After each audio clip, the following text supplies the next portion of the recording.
خداوند متعال نے فاطمہ الزہرا کو امت کے سامنے رکھا ہے کہ کس طرح سے ایک خاتون اس معاشرے میں رہنے والی، ایک سادہ زیست زندگی گزارنے والی اپنی تمام تر ذمہ داریوں کا احساس کرتی ہے اور اس طرح سے انجام دیتی ہے کہ اطاعت اور بندگی کے اس مقام پہ چلی جاتی ہے جہاں تمام عالم اسلام کے ہر طبقے کے لیے، خواہ وہ مرد ہو یا عورت ہو، خواہ وہ جوان ہو یا بچے ہوں، خواہ وہ عالم دین ہو یا طالب علم ہو، خواہ وہ مجاہدین ہو یا مدافعین ہو، حتیٰ رہبران امت اور معصومین کے لیے بھی اسوہ قرار پاتی ہیں۔ جناب فاطمہ الزہرا ہماری جان قربان ہو بی بی پر، لیکن ہمارا تعلق زہرا کے ساتھ کیسا ہونا چاہیے؟ جب بھی ہماری نگاہیں سیرت فاطمہ الزہرا سلام اللہ علیہا پر جاتی ہیں تو ہم بی بی کی زندگی کا مطالعہ اس طرح سے نہ کریں جس طرح سے ہم کوئی افسانہ یا قصہ پڑھتے ہیں کہ جہاں افسانہ ختم ہوا ہمارا اور اس کا رابطہ بھی ختم ہو گیا، بلکہ سیرت فاطمہ الزہرا کے مطالعہ اور معرفت پیدا کرنے کا حق یہ ہے کہ ایک ایک واقعہ، ایک ایک لفظ جو ہم پڑھتے ہیں یا سنتے ہیں یا سمجھتے ہیں یا بول رہے ہوتے ہیں، یہ فقط ہمارے حواس باختہ تک محدود نہ رہے، حواس ظاہری تک محدود نہ رہے، بلکہ ایک ایک واقعہ ہماری سماعتوں سے ہوتا ہوا ہمارے دل میں جا کر لگے اور پھر ہمارے کردار میں ظاہر ہونے لگے۔ یعنی جتنا زیادہ میں مطالعہ کرتی جاؤں اتنی زیادہ میری شخصیت، میرا کردار فاطمہ الزہرا سے قریب ہو جانا چاہیے۔ یہ ہے حق فاطمی ہمارے اوپر، کیونکہ جب تک ہم سیرت فاطمی کو اپنی زندگیوں میں شامل نہیں کریں گے تب تک ہم آج کے زمانوں کے فتنے اور فساد کا نہ مقابلہ کر سکتے ہیں نہ ہم اسے سمجھ سکتے ہیں۔ آج حقوق خواتین کے نام پر جس فیمنزم کا چرچا ہے، جس نے آج مشرقی خاتون کو بھی، مسلمان خاتون کو بھی اپنی لپیٹ میں لے لیا ہے، عزیزان محترم، یہ دراصل میں ایک بت ہے۔ بت خدا کے مقابل آنے والی ہر شے کو کہتے ہیں، خواہ وہ بت پتھر کے ہوں یا افکار کے ہوں۔ کیپٹلزم، کمیونزم، فیمنزم، سوشلزم، یہ جتنے بھی ازمز ہیں جن کے آخر میں ISM آ رہا ہے، یہ تمام کے تمام توحید کے انکاری ہیں اور طاغوت ہیں۔ یہ تمام نظام الہی کے بھی منکر ہیں اور وجود خالق کے بھی منکر ہیں۔ یہ ڈیوائن گائیڈنس کو پرانے گزرنے والے لوگوں کی سوچ قرار دیتے ہیں، لہٰذا آج اس کی ضرورت محسوس نہیں کرتے۔ جب بھی آپ ان کا نعرہ سنیں گے ہمیشہ ایک لفظ تکرار ہوتا ہے، رائٹ، حقوق، لیکن وہ ایک لفظ جو آپ کو ان کی تحریک میں کہیں بھی نظر نہیں آئے گا وہ ہے ذمہ داری، رسپانسبلٹی۔ کبھی مسئولیت کی بات نہیں کریں گے، کبھی ذمہ داری کی بات نہیں کریں گے، اور دراصل میں جن حقوق کی بات بھی کر رہے ہوتے ہیں یہ حقوق وہ ہیں کہ جو کیپٹلزم کو فائدہ پہنچا رہے ہوتے ہیں یا جو جسم اور شہوت سے منسلک ہوتے ہیں۔ دینی اصطلاح میں ان تمام کو حقوق کہنا بھی مناسب نہیں ہے، بلکہ یہ بے راہ روی ہے۔ 19ویں صدی میں جب اس تحریک کا آغاز ہوا تو یہ آغاز مغرب کی اپر کلاس خواتین نے کیا تھا۔ جب ان کو اس سرمایہ دارانہ نظام نے اس بات باور کرائی، یہ بات کہ مرد جو گھر سے نکل کر کام کر رہے ہیں دراصل میں یہی کام اس معاشرے میں حیثیت رکھتا ہے، اور عورت جو کام اپنے گھر میں انجام دے رہی ہے یہ بے وقت ہے اور اس کی صلاحیتوں کا ضیاع ہے۔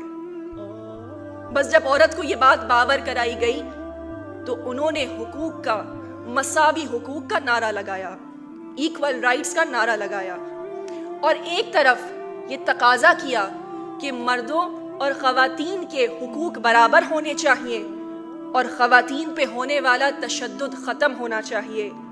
لیکن ستم ظریفی یہ ہے کہ ایک طرف تو خواتین پر ہونے والے تشدد کے خلاف بات کی جاتی تھی اور دوسری طرف کیونکہ یہ اپر کلاس پریولیج خواتین تھیں، ان کے ماتحت ایک کثیر تعداد غلاموں کی اور کنیزوں کی ہوتی تھی۔ ایک طرف نعرہ لگاتی ہیں کہ خواتین پہ تشدد بند کیا جائے، اور دوسری طرف جو ان کے ماتحت غلام ہیں ان کے ساتھ ان کا رویہ وحشیانہ ہوتا تھا۔ یہ ہے فیمنزم کا منافق چہرہ، یعنی جہاں اپنا مفاد ہو وہاں پہ آواز بلند کی جائے، ورنہ باقی تمام میدانوں میں خاموش رہا جائے۔ اس کے مقابلے میں دین اسلام نے ایک بہترین روپ پیش کیا ہے، اور وہ روپ فاطمی کے طور پہ سامنے آیا ہے۔ فاطمی روپ کے سامنے، ہماری فاطمی روپ کی صورت میں ہمارے سامنے آیا ہے، کہ جس میں اوائل سے ہی غلاموں کو انسانوں والے تمام حقوق عطا کیے گئے، یہاں تک کہ جناب فاطمہ الزہرا نے اپنے گھر کا ماحول ایسا بنایا تھا کہ جہاں پہ ان کی اولادیں ان کی کنیزوں کو ماں کہہ کر پکارا کرتی تھیں۔ اب ہمارے سامنے یہ دونوں چہرے موجود ہیں، یہ دونوں راستے موجود ہیں، انتخاب ہم نے خود کرنا ہے۔ آیا ہم اس نظام کو منتخب کرتے ہیں کہ جو خالق کا بنایا گیا ہے، وہ نظام کہ جو مخلوق کی تمام تر ضروریات کو پورا کرتا ہے، جس میں اعلیٰ اقدار نظر آتے ہیں، یا پھر وہ نظام کہ جو انسان کی ناقص عقل نے خود ترتیب دیا ہے، جس میں اخلاق کی پستیاں ہیں۔ بس عزیزان محترم، فیمنزم کا مقصد خاندانی نظام کو تباہ کرنا ہے۔ یہ کہتے ہیں کہ کسی مرد کا کسی عورت پہ کوئی حق نہ ہو، نہ کوئی ولی ہو، نہ کوئی سرپرست ہو، عورت خود سالار ہو اور اپنے تمام معاملات خود طے کرے، نہ اس کا اپنے شوہر کی نسبت، نہ اس اپنی اولاد کی نسبت، اور نہ اپنے والد کی نسبت، کسی بھی طور پہ نہ کوئی ذمہ داری ہو اور نہ کوئی پابندی ہو۔ بس یہ اس آزادی کی بات کرتے ہیں، جبکہ سیرت فاطمہ الزہرا نے ایک ایسا مثالی خاندانی نظام رول ماڈل بنا کے سامنے رکھا، جہاں جناب فاطمہ الزہرا نے نہ صرف اپنی گھریلو ذمہ داریوں کو بلکہ اپنی تمام معاشرتی ذمہ داریوں کو بھی سمجھتے ہوئے اس طرح احسن طریقے سے اپنے نسوانی وقار کو برقرار رکھتے ہوئے انجام دیا کہ آج یہ خاندان کی عظمت کے معترف ہمیں مشرکین میں نظر آتے ہیں۔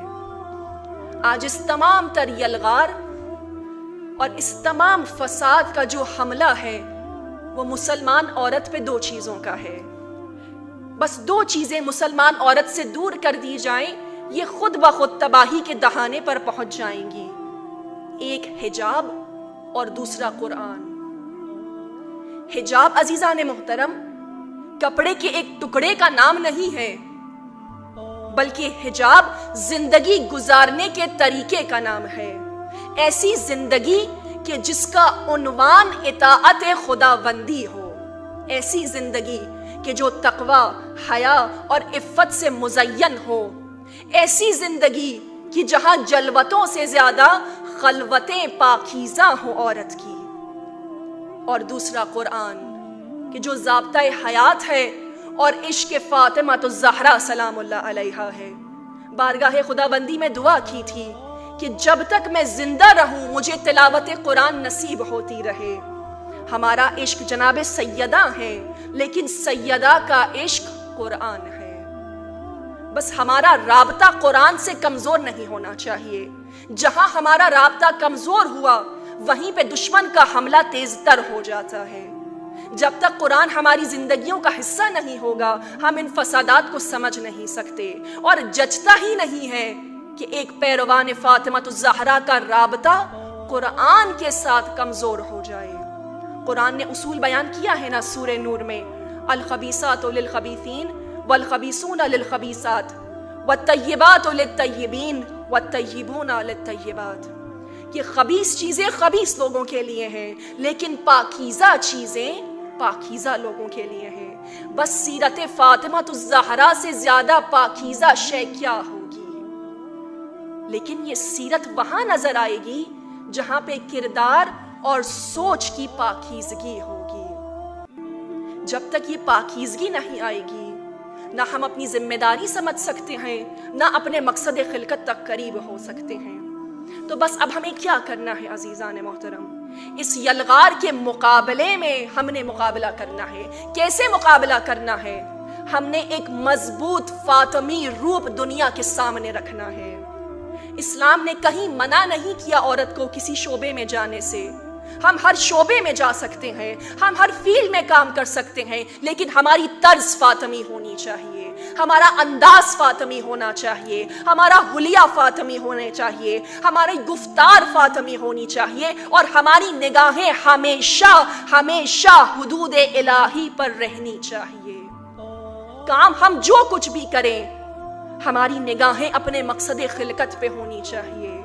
تعلیم ہم جو بھی حاصل کریں، اس تعلیم کا مقصد ہمیں خدا سے قریب کرنا ہو۔